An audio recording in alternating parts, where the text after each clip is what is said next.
ប្អូនថ្ងៃនេះចំហុយផ្សិតទៀតហើយផ្សិតហីកហ្នឹងយកមកដាក់គល់ខ្ទឹម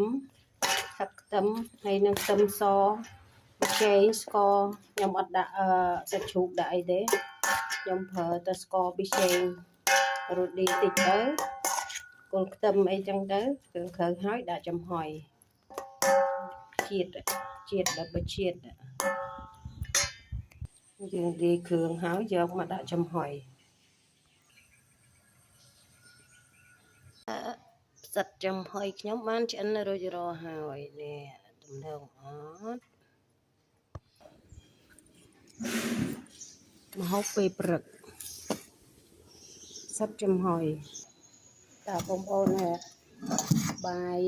មួយខ្ញុំមួយផ្សិតចំហុយនេះក្តៅហុយជាតិដល់បងប្អូនអើយជាតិ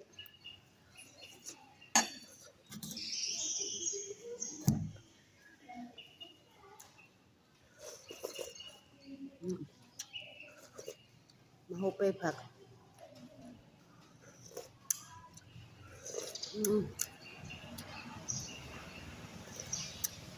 អត់ដាក់សាច់ជ្រូកអត់ដាក់អីចឹងវាអត់តលាន់ហើយ